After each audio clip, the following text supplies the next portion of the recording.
ಆಗಬೇಕು ಅವರಿಗೆ ದಯವಿಟ್ಟು ಜೋರಾಗಿ ಚಪ್ಪಾಳೆ. ವಂದನೆ ನಮ್ಮೂರ ಹೆಮ್ಮೆಯ ಸಾಧಕಿ ಒಂದು ಪ್ರಶಸ್ತಿಯನ್ನ ಮೊದಲ ಬಾರಿಗೆ ಶ್ರೀ ಕನ್ನಡ ಸೇವಾ ಟ್ರಸ್ಟ್ನ ಪರವಾಗಿ ಅವರಿಗೆ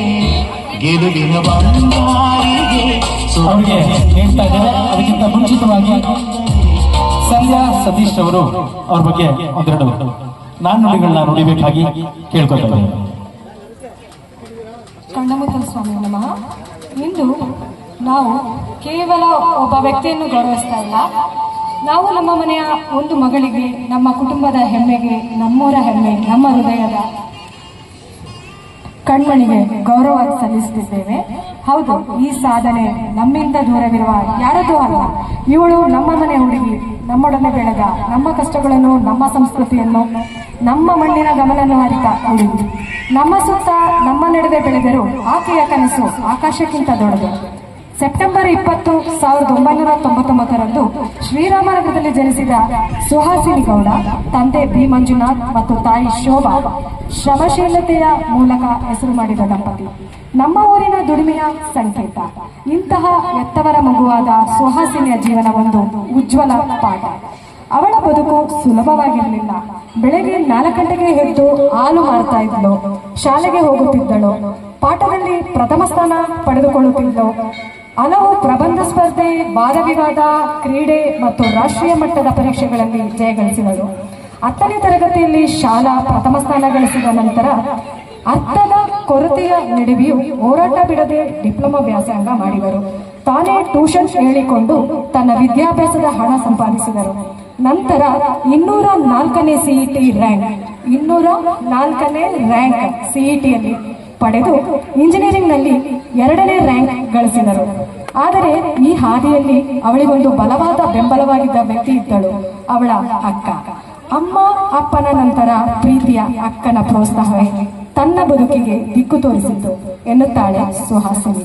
ಹೌದು, ನಾನು ಕುಗ್ಗಿದಾಗ ನನ್ನನ್ನು ಎಬ್ಬಿಸಿದಳು, ನಾನು ಹೆದರಿದಾಗ ನನ್ನನ್ನು ಧೈರ್ಯಪಡಿಸಿದಳು. ನನಗೆ ನನ್ನ ಅಕ್ಕ ಮಾತ್ರವಲ್ಲ, ನನ್ನ ಗೆಳೆಯಳು ಹೌದು, ನನ್ನ ದಾರಿ ತೋರಿಸಿದ ಬೆಳಕು ಹೌದು. ಹೀಗಾಗಿ ಇಂದು ಈ ಪ್ರಶಸ್ತಿ ಗೆದ್ದಿದ್ದು ಕೇವಲ ಸುಹಾಸಿನಿ ಮಾತ್ರವಲ್ಲ, ಅಕ್ಕ ತಂಗಿಯ ಅಟೂಟ ಬಂಧಕ್ಕೆ, ಹೋರಾಟಕ್ಕೆ ಮತ್ತು ಕನಸುಗಳ ಗೆಲುವಿಗೆ. ಕಠಿಣ ಹೋರಾಟದ ಫಲವಾಗಿ ಇವಳು ಕೇವಲ ಓದು ಮಾತ್ರವಲ್ಲ, ನಾಟಕ, ನಿರೂಪಣೆ, ಗಾನ, ನೃತ್ಯ ಎಲ್ಲವನ್ನು ಸರಿದೂಗಿಸಿಕೊಂಡು ದೊಡ್ಡ ಮಟ್ಟದ ನಿರೂಪಕಿಯಾಗಿಯೂ ಹೆಸರು ಮಾಡಿದರು. ಬೆಂಕಿ ಮತ್ತು bomb cinema pre release event ನಿರೂಪಿಸಿದರು. ಸರಿಗಮಪ ಗಾಯಕರ ಜೊತೆ ವಿವಿಧ ನಗರಗಳಲ್ಲಿ ಕಾರ್ಯಕ್ರಮಗಳನ್ನು ನಿರೂಪಿಸಿದರು. ಅತ್ಯಂತ ಜನಪ್ರಿಯ ಇವೆಂಟ್ ನಿರೂಪಕರಾಗಿ ಹೆಸರು ಗಳಿಸಿದರು. ಆದರೆ ಇವಳು ಇಲ್ಲಿಯೇ ನಿಲ್ಲಲಿಲ್ಲ. ಸುಹಾಸಿನಿಯ ಸರ್ವೋತ್ತಮ ಕನಸು ಗ್ರಾಮೀಣ ಜೀವನದ ಸುಧಾರಣೆ, ಹಸುಗಳ ಆರೋಗ್ಯ ಪರಿವರ್ತನೆ, ರೈತರ ನೆರವು. ಇದಕ್ಕಾಗಿ ಧೇನುಕ್ರಿಯಾ ಆಯುರ್ವೇದ್ ಪ್ರೈವೇಟ್ ಲಿಮಿಟೆಡ್ ಸ್ಥಾಪಿಸಿದರು.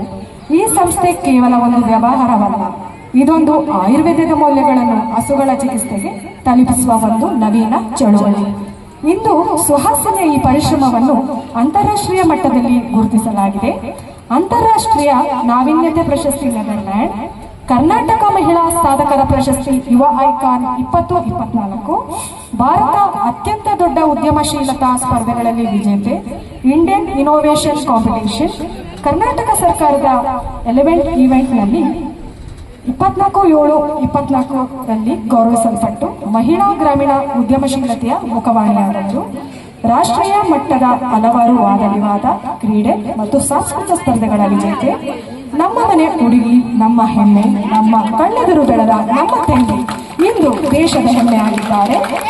ಅವಳ ಜೀವನ ನಾವು ಕಲಿಯಬೇಕಾದ ಪಾಠ.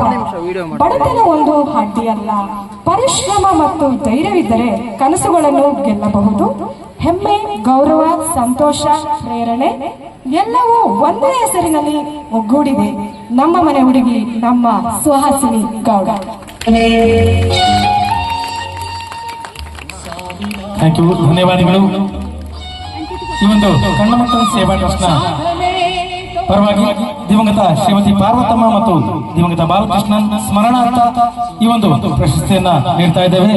ನಮ್ಮೂರ ಸಾಧಕಿ 2025 ಕುಮಾರಿ ಸುಹಾಸಿನಿ ಗೌಡರವರಿಗೆ ಕಣ್ಣಮುತ್ತನ್ ಸೇವಾ ಟ್ರಸ್ಟ್ನ ಪರವಾಗಿ ಮೊದಲನೇ ಬಾರಿಗೆ ನೀಡ್ತಾ ಇದ್ದೇವೆ. ನಾವು ಸ್ವೀಕಾರ ಮಾಡ್ತಾ ಇದ್ದಾರೆ.